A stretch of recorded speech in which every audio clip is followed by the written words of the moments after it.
some vitamin and mineral recommendations are so high that when you combine that with the way most of us eat, it's almost unavoidable to start thinking about taking some kind of supplements.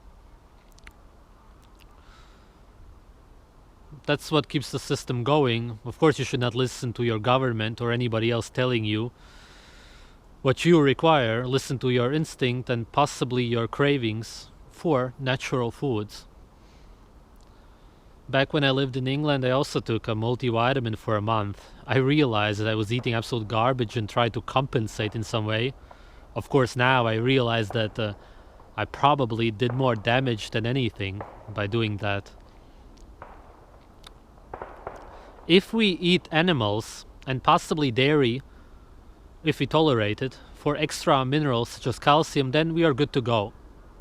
If you do not tolerate dairy, then you may also grind up eggshells and take a teaspoon of that every day, or eat fish scales. It's no problem. If you eat a diet based on plants, then it's problematic. Absorbing minerals such as calcium from vegetables is a joke. Forget about it. And people tend to say that there's missing vitamins in plants. No. Why do you expect them to be there in the first place? Plants do not work on such vitamins. Animals do. So it's sort of ridiculous to even expect that. Let's talk about fat-soluble vitamins first. Vitamin A is obviously not found in any plants. There are precursors to vitamins for survival, which are converted to vitamins at a very slow and inefficient way, but is doable if, here comes the big if, you're not under 15 approximately, if you haven't hit puberty yet, or if you're over 60. And with the health of people nowadays, that would possibly be 50 already, if not even 40 for a lot of people. So if you're between 15 and 60, you have a 70% chance of being able to convert them. Meaning that a lot of people are not able to. If you have thyroid problems, for example, so you should not rely on precursors for vitamins. Another thing is you require saturated fat with these precursors, such as beta-carotene, and if you would be eating saturated fat, such as butter, you would be getting vitamin A already, so you wouldn't require carrots, for example, but somebody may have a reason for wanting to eat carrots. That's your thing.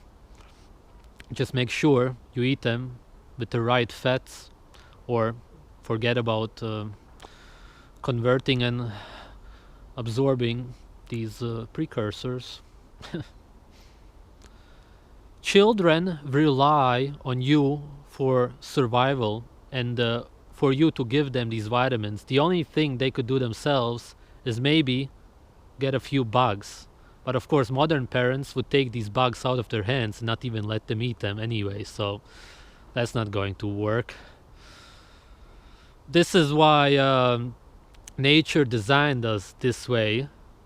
We survive once we are strong and are able to live alone in the world, but not before that and not after that, because when we get older, again, we do get weaker.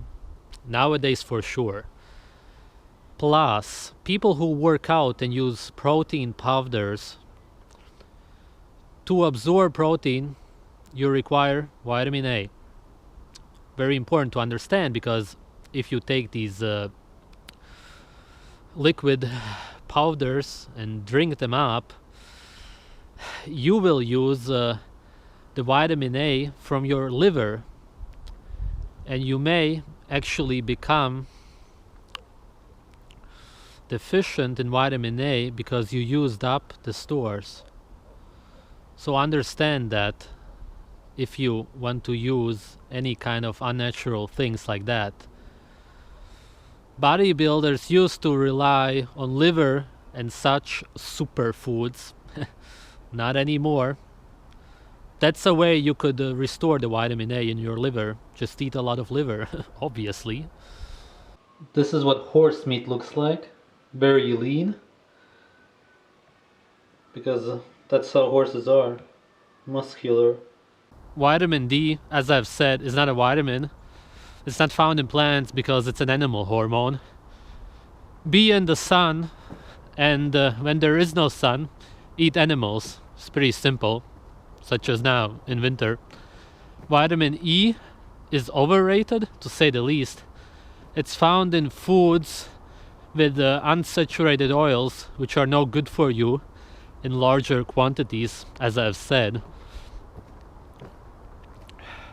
Alpha tocopherol is not vitamin E because it is made out of more parts. So if you're missing one, it's not a vitamin. And all vitamins are interconnected anyway, and this is something that people do not understand. You cannot simply supplement vitamin A, D, E, anything. It's not going to work alone, because whole foods have everything in them already. Not that synthetic vitamins work anyway. There's no proof for it. There's a lot of proof that they don't work and that they are toxic, but I'll talk about that in a second. Then there's vitamin F, which are essential fatty acids. Eggs, meat, butter, no problem. By meat, I also of course mean fish, because it's an animal that lives in the water. There's no reason to say that that's not an animal, like some ignorant people have. You may be able to convert them from plant oils, but again, not everybody is able to do that.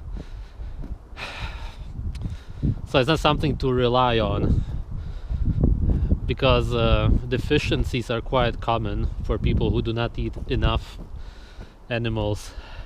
And then there's vitamin K2. Again, no plant has it.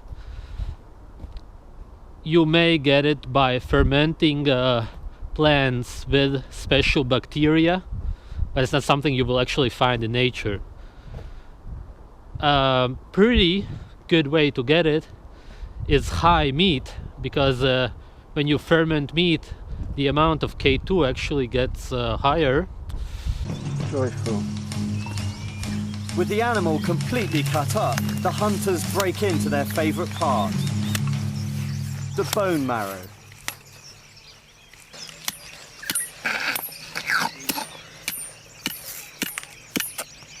It's mainly fat and blood, and it's a real delicacy. The reason plants do have water-soluble vitamins is because of our survival in nature. It's pretty simple.